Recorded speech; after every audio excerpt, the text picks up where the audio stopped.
All right, what's up, everyone? Welcome, Jen. I'm so glad to have you here. We're also joined by April Jones and Alana Pura, who are behind the scenes helping make this LinkedIn Live happen. So thank you for joining us, and thank you for everyone who's logging in. Go ahead and just share in the chat right now the city that you're coming in from, and while you're at it, grab a notebook and a pen, which we're going to use a little later. So we can get started. We're going to dive into this conversation about the rise of well-being intelligence. So Jen, I believe it's been 2 years since we were last together. We met through Jen Lim in this conversation about workplace trends when we were facilitating that webinar. But yeah, would you go ahead and get started by just giving an intro of yourself?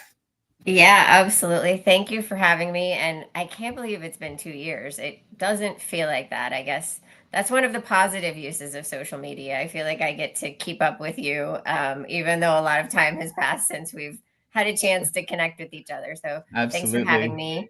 Yeah, I'm Jen Fisher. Yeah, Jen Fisher. I'm coming to you live from my home in Miami, Florida.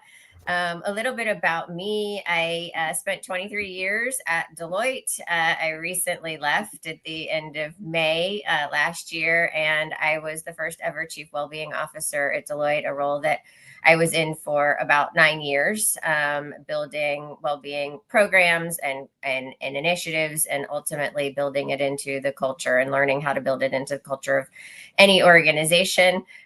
What am I doing now? Much of the same work. I'm just doing it for myself. So trying to broaden my reach and take it outside of the scope of the four walls of any single organization, and really trying to embed it into the ethos of who we are as human beings, because I believe that it's been lost, and it's really quite critical, quite frankly. So like I said, I'm from Miami. I'm married, and I do not have children, although if you consider a four-legged pup a child, which I do, we have a 5-year-old Jack Russell Terrier who definitely keeps us on our toes and rules the roost here in our house. So I'm a caregiver for my mother. She's at the end stages of Alzheimer's, which is a whole other conversation.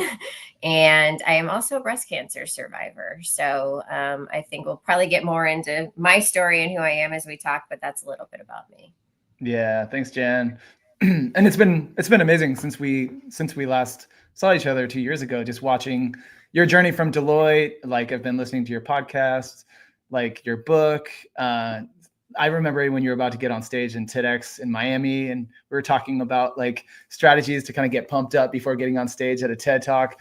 And then I just saw today that you just are launching a new book around hope. I am launching a new book. Yeah. So, yes. Thank you.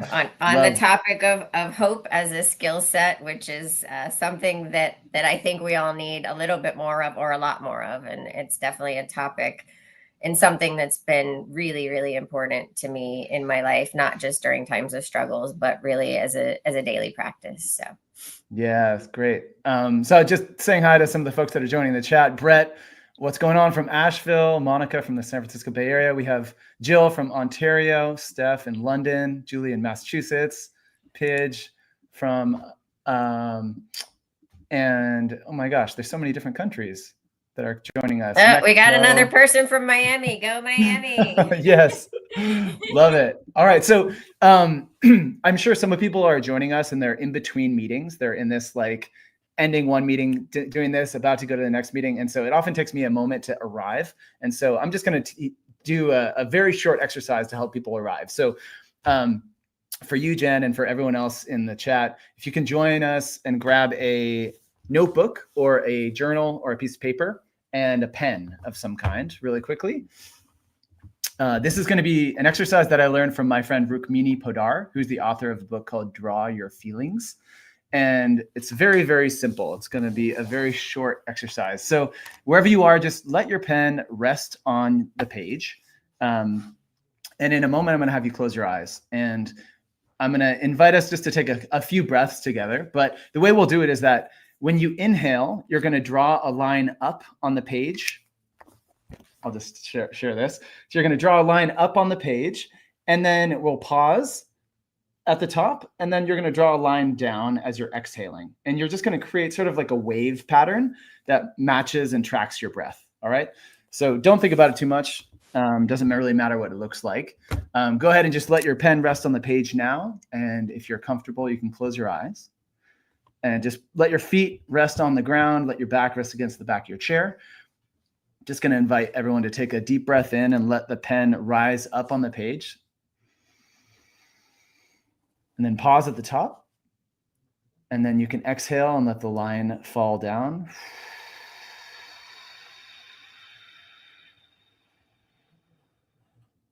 And then take a breath in and let the line rise up on the page.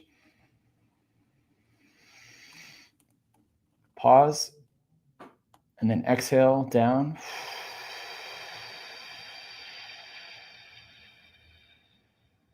And last one, big inhale. And pause.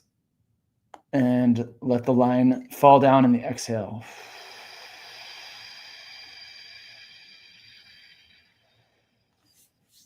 You can open up your eyes.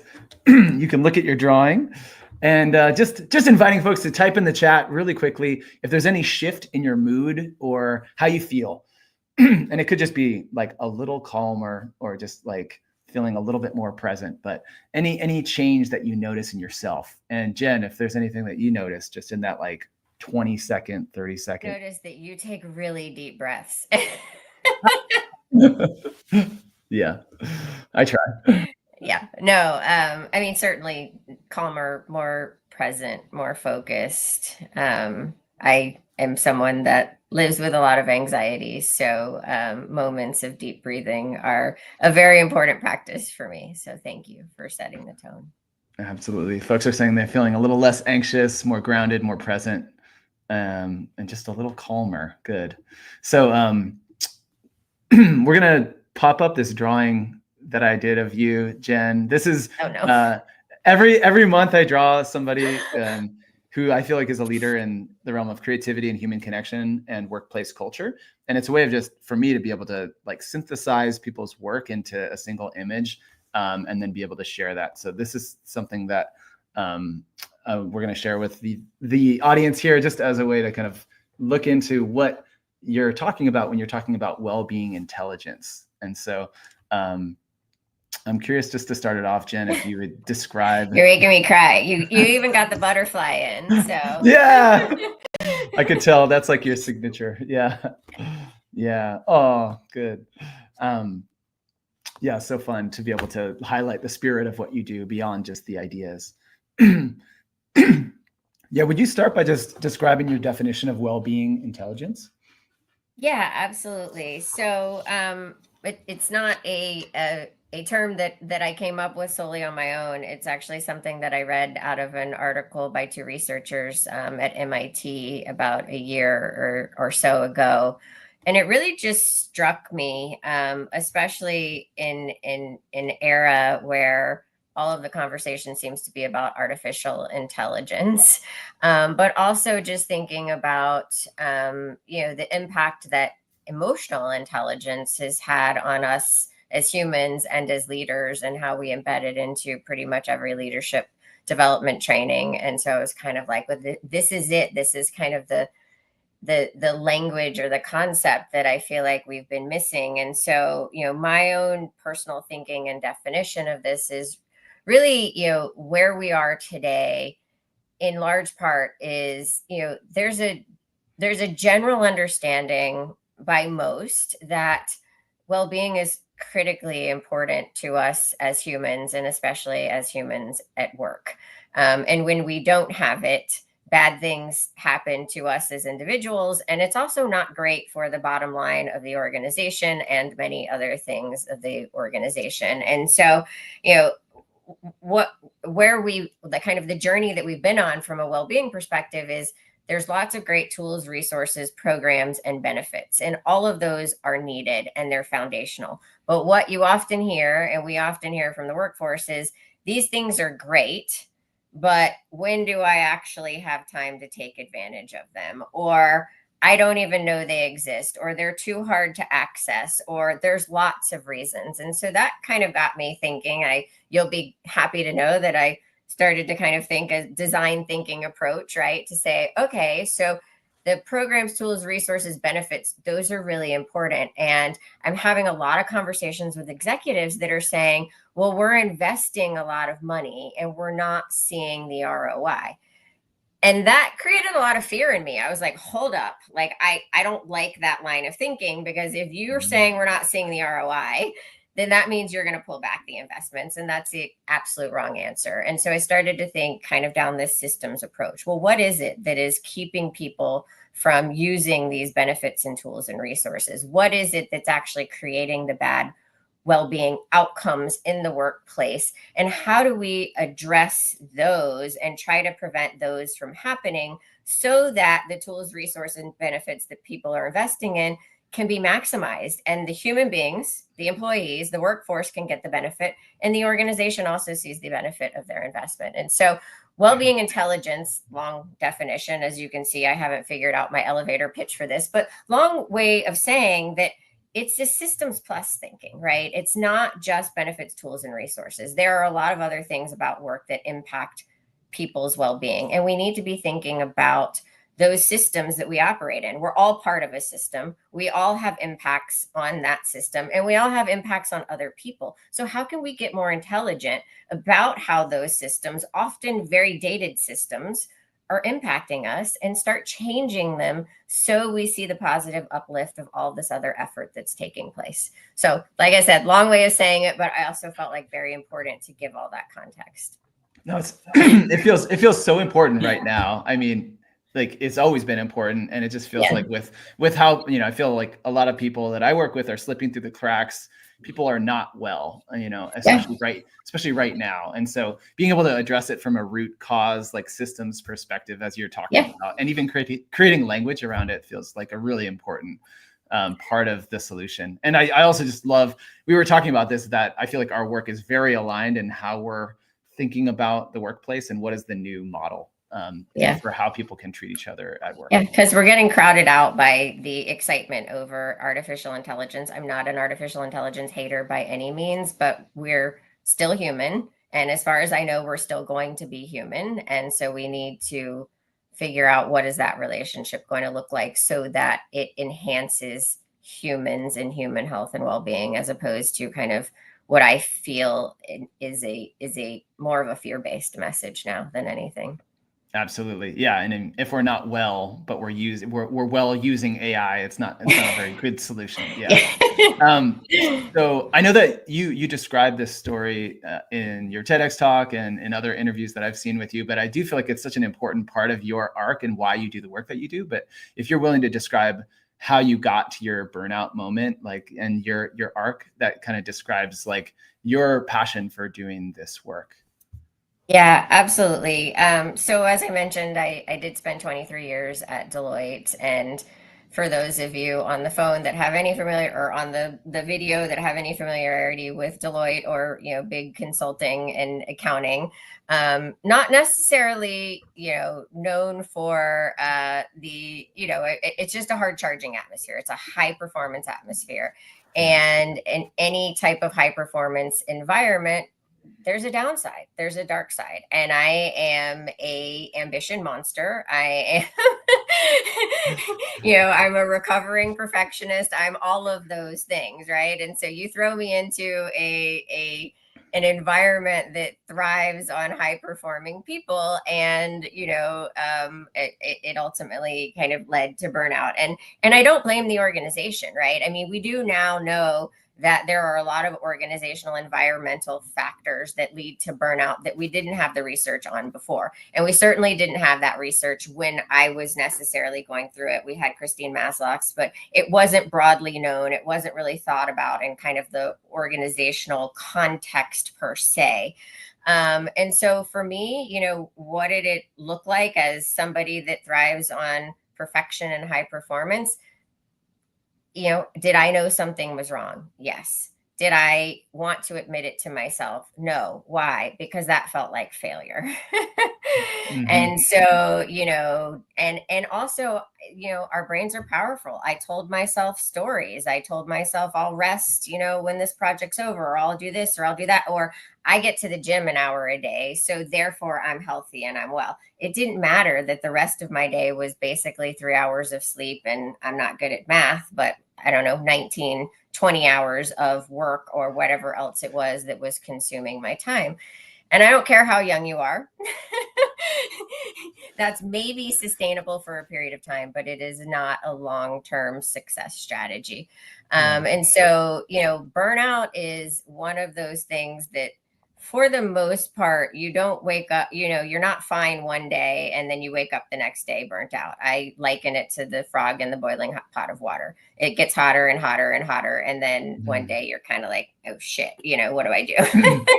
Totally. And that, that certainly is my story. And did I have people who cared about me pointing it out? Yes. Did I listen to them? No. And I think most importantly, did I know that I could or should or feel comfortable asking for help?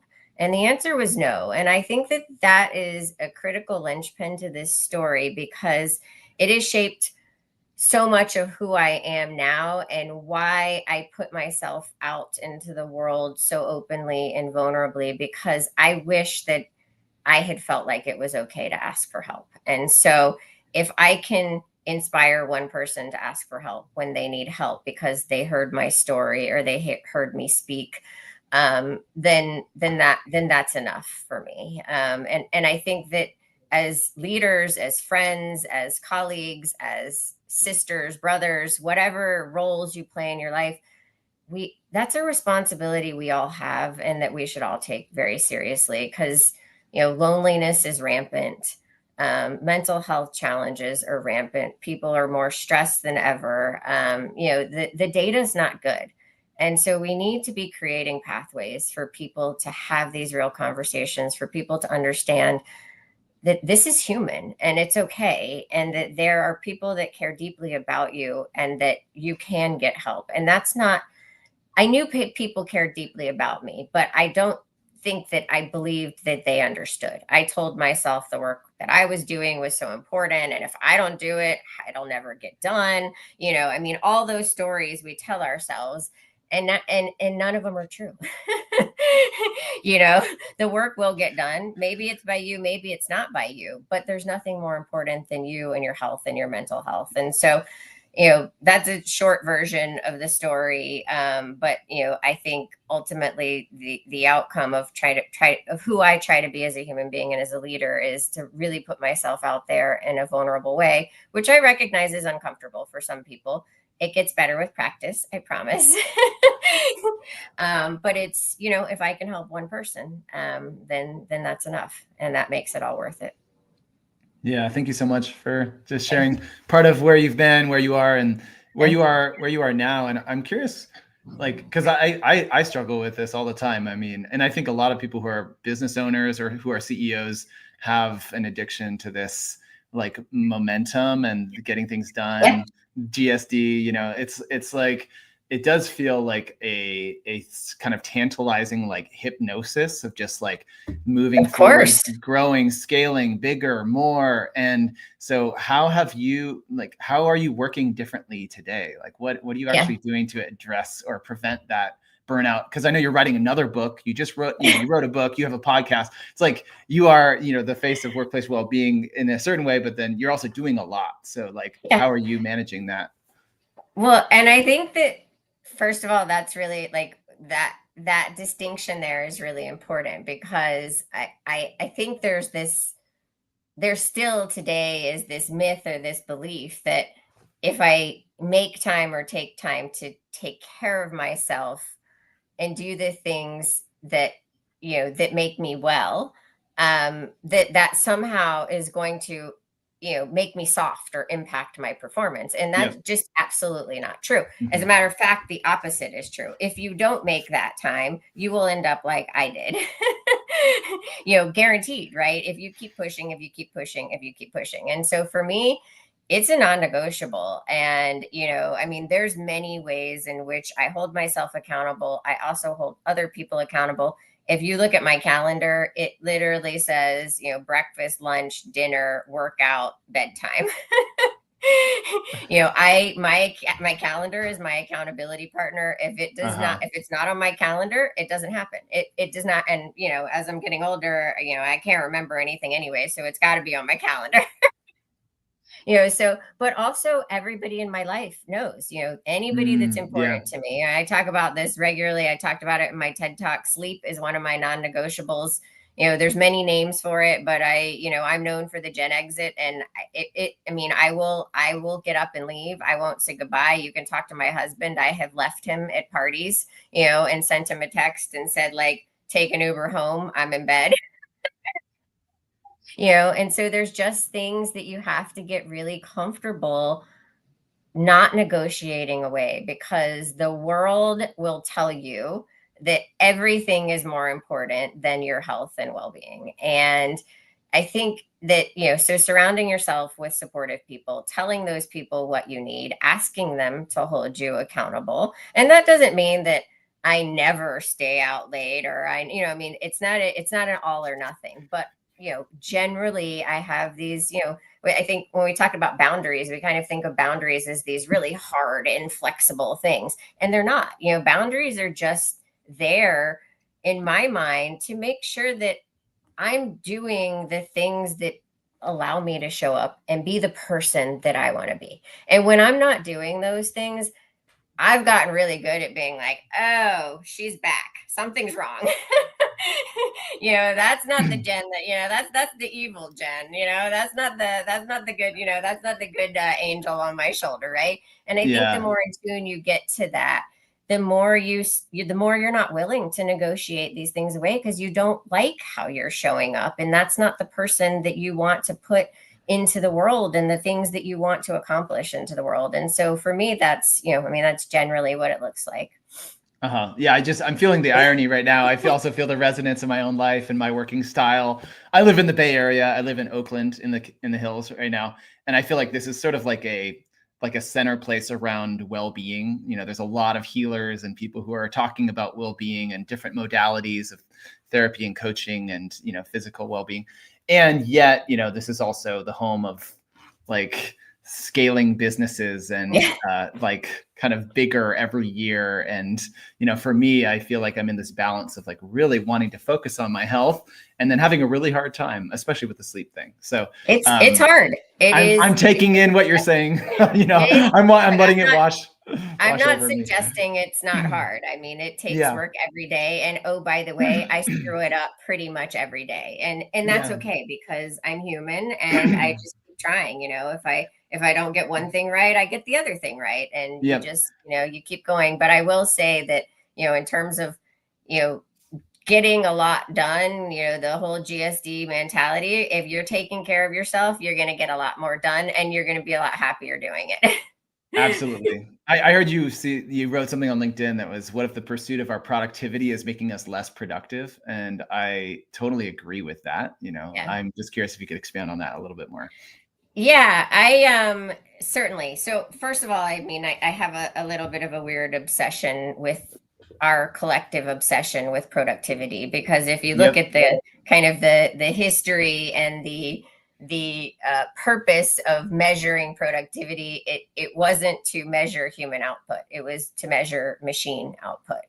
And so we've gone off the rails a little bit in kind of this obsession with productivity, because it, especially in a world where a lot of the human output is from our brains, right? It's knowledge, it's creativity, it's not something that can be measured like a widget, right? It is, and who decides also, right? Like who decides what my productivity looks like versus your productivity? So I just think it's a terrible measure for really anything when it comes to human beings, right? But our obsession with it, I think in my own story, when you're pushing through and you're exhausted and you only slept 4 hours last night, I don't care who you are, just because you're working 19 hours doesn't mean you're productive. It actually probably means you're less productive. And why in the world is it taking you 19 hours to do something? Absolutely. Absolutely. Whereas if maybe you got 8 hours of sleep, it would have only took you 9 hours to do something, right? And that's, if you must talk about it in terms of productivity, I think this obsession of like hours don't time doesn't equal productivity. Yeah, absolutely. I mean, I'm in an interesting place of being an artist who's become a business owner.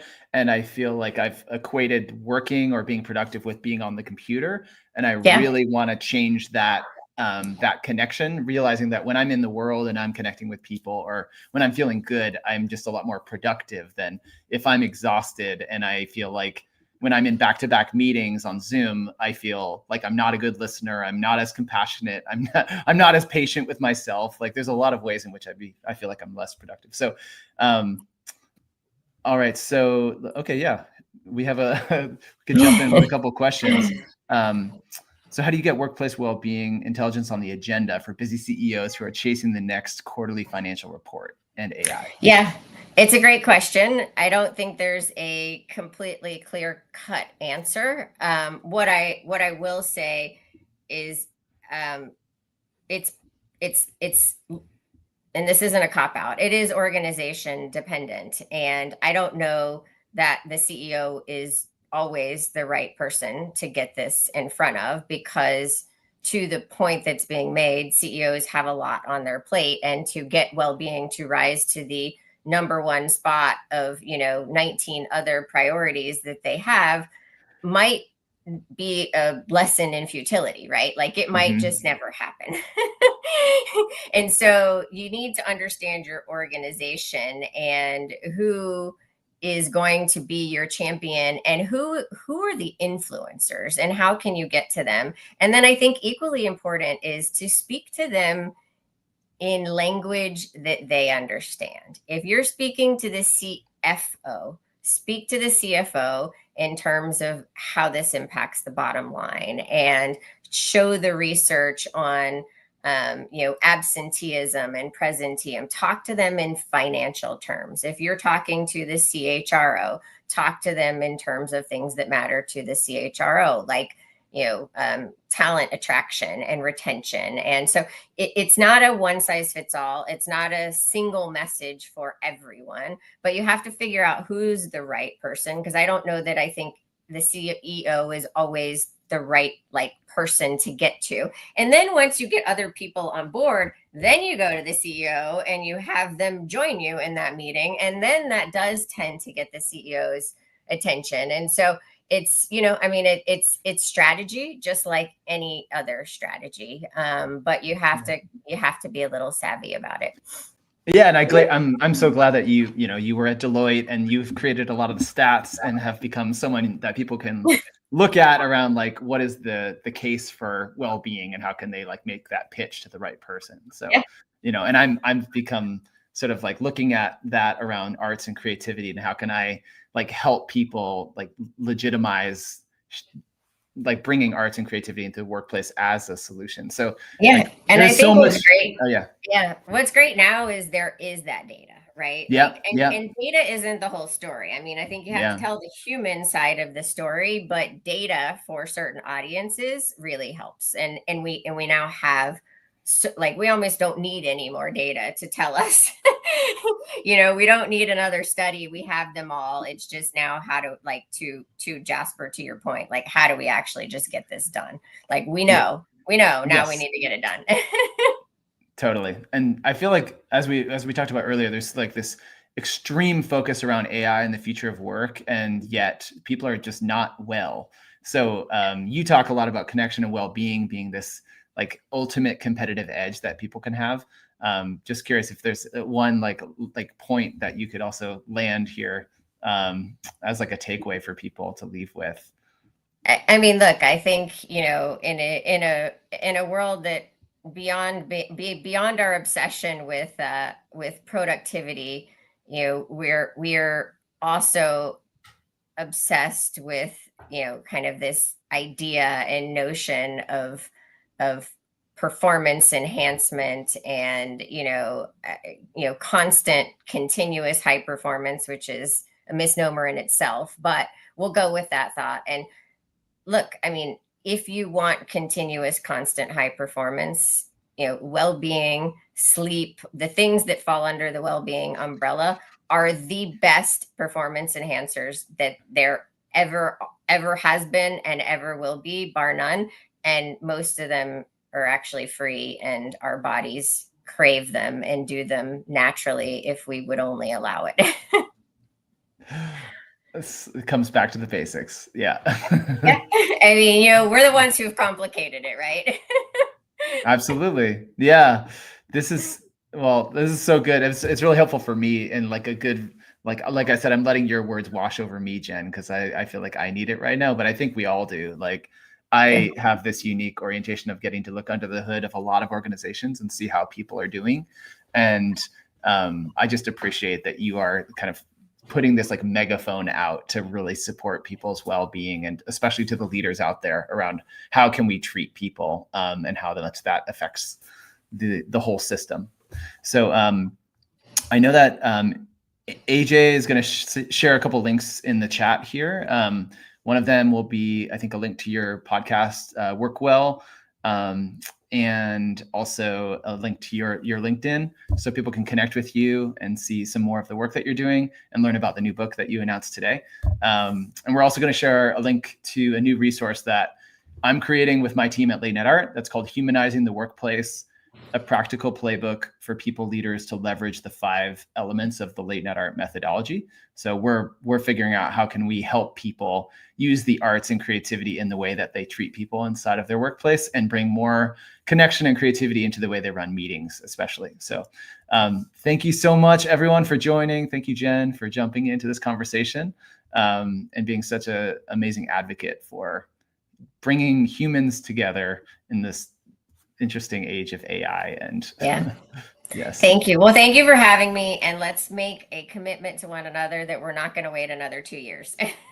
Deal. Yeah. I think we're in the arena now. So yeah, I think it's game on. Yeah. And I like I said, I love that we're coming at the same thing from different perspectives and different ways. And I feel like we're part of the same team. Yeah. For sure. Yeah. Great. All right. Thanks everyone for joining.